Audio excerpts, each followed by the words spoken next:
ચાણક્ય હોત તો ચાણક્યની વિદેશી નીતિ શું કહે છે સોનિયા રાહુલ પ્રિયંકા વિશે?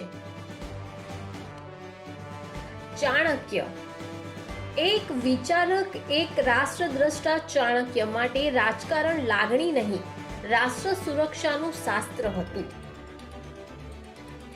ચાણક્યએ પહેલા જ નિયમાવલી ઘડી. રાજનીતિમાં વિદેશી જોડે લગ્ન, પણ શરતો સાથે. ચંદ્રગુપ્ત મૌર્યના લગ્ન વિદેશી સેલ્યુકસ એક નિકેટરની પુત્રી સાથે થયા, પણ ચાણક્યએ પહેલા નિયમ બાંધ્યા. ચાણક્યનો પ્રથમ સિદ્ધાંત: વારસો જન્મથી નહીં, વિદેશથી સ્ત્રીથી જન્મેલ સંતાન સિંહાસનનો વારસો નહીં બને, કારણ કે રાજ્ય લોહીથી નહીં, નિષ્ઠાથી ચાલે છે. ચાણક્યનો બીજો સિદ્ધાંત: વફાદારી અવિભાજ્ય હોવી જોઈએ.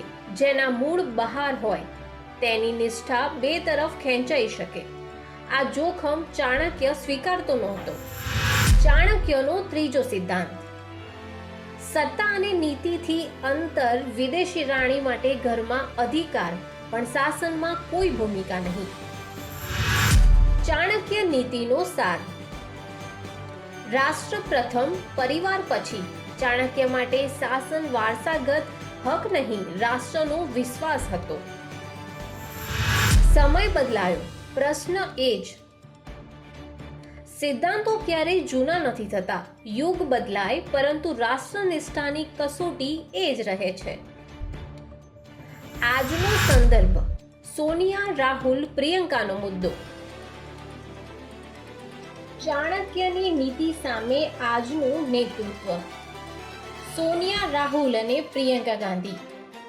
વિદેશી મૂળના અને ભારતીય લોહી અને વારસાગત દાવો ચાણક્યની કસોટી પર ક્યાં ઊભા રહે? તાર્કિક નિષ્કર્ષ: આ વ્યક્તિનો નહીં, સિદ્ધાંતનો પ્રશ્ન છે. ચાણક્ય માટે કોઈ નામ મહત્વનું નહોતું, ભારત મહત્વનું હતું. સોનિયા રાહુલ પ્રિયંકાના મૂળ બહારના છે, જેથી તેમની ભારત માટેની વફાદારી અવિભાજ્ય ના હોય. તેની નિષ્ઠા બે તરફ ખેંચાઈ શકે છે. દેશ માટે આવું જોખમ ન લેવાય. શું ચાણક્ય નીતિ પ્રમાણે ભારતના લોકોએ રાહુલ, સોનિયા, પ્રિયંકાને ક્યારેય પણ સત્તા સોંપવી જોઈએ?